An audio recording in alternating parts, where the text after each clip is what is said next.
Hello everyone and welcome back once again. As you know, I own a 1974 Beetle and I'm a great fan of this model. In this channel you can find many little copies that I've made, ones that are of my imagination and others like this one, which I copied to a friend of mine as a birthday gift. And today I wanted to show you another work of mine, which is not a 1:64 scale diecast car, but a bigger one, which is a cheap RC car that I've bought online from AliExpress. And today I will show you that I'm not only interested in small vehicles, but in larger ones as well. Right now I'm in the first process of creating dents and knocks over this bodywork. But wait, why am I showing you this instead of customizing 1:64 car? And the main reason is because many of the techniques of adding rust effects is basically the same. But sometimes I can't show you everything because it is a very tiny and delicate job. So what you're going to see here today is upscaled version of the same work that I'm doing when I'm customizing 1:64 cars. Now back to our little model here. It is a plastic model, and therefore it is very easy to create dents on the bodywork. I want this body to look as if it is metal, therefore I've decided to go with this metal finish and adding rust. It reminds me of the old tin toy cars that were produced during the 60s, 70s and maybe 80s, but discontinued because of safety issues. If you remember, they developed rust after a few years, and they had sharp parts as well, and no one will give any kid to play with them today. Today everything is made of plastic and the regulations of safety is far way different than the ones we used to have. Now after painting the interior with this basic red-brown color, I wanted to change something in the windows. I want the door windows to be opened, therefore I'm going to change them. So I've created a surrounding piece that resembles the original part, like it is made of chrome. It is just an aluminum wire that I've shaped to match the frame of this window, and after I will fit everything here, I will add a transparent plastic part to be the rolling window as well. A few days ago I took my son from his school and opened the window on his side, and when I parked the car I told him to wind the window back up. It is his first time to do that because he never sat in that seat at the front, and it was very interesting to see how he operates the winding window for the first time. Now you can see that at the back window I've added some stickers, and that is because I've accidentally cracked that plastic part. Now I'm going to add some dents and knocks to the rear bumper, as same as I did on the bodywork. I'm using this torch blower, and I'm going to add rust as well to this part.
And now I'm going to create a driving figure for this car.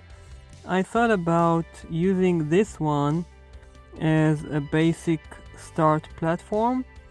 I'm going to cut its body and then add my own legs because I have to compromise about the space in this interior part, which is very cramped.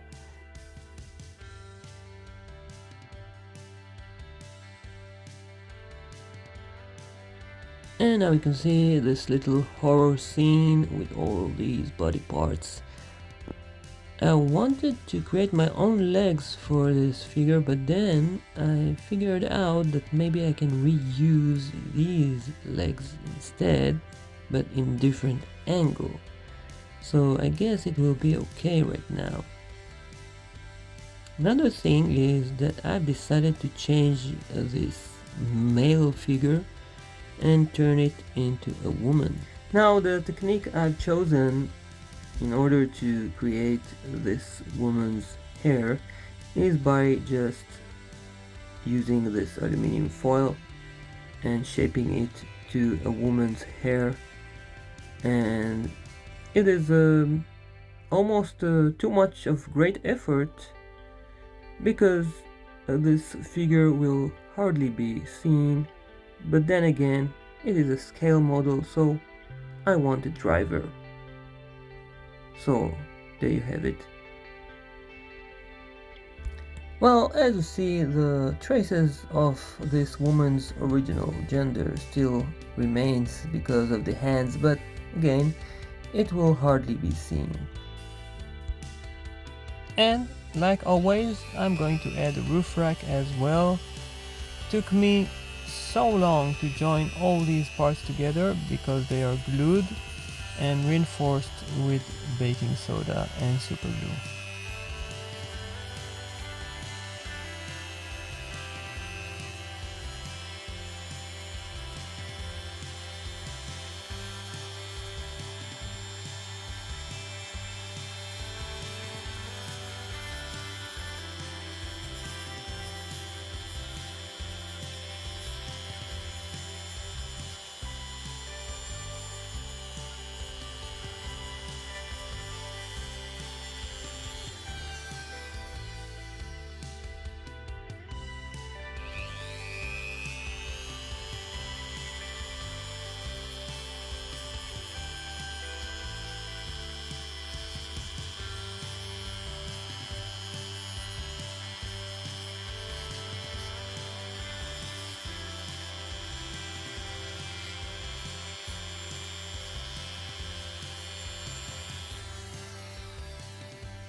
Here is your roof rack mounted on the top of this car, as well as some accessories that I've added later on.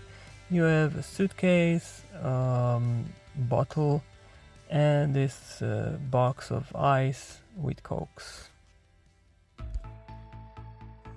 And of course you have my own personal touch of rust and weathering effects. And I've tried this car already in some nice off-road scenery. It rides very nice, although it is not too sophisticated. It is a very cheap model, and I've bought another one maybe to improve it and make it run even better. And as you see, it rides at night as well, with the addition of lights front and back. It adds extra value to this car because the lights give this car a very realistic looks.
Well, as you see, it is not a professional RC car, but it is a nice scaled VW Beetle, and I really like how it turned out to be. And in this moment, let me say again, thank you for watching this video, and I will see you soon on my next one, which is going to be 1:64 scaled car, of course. Bye bye.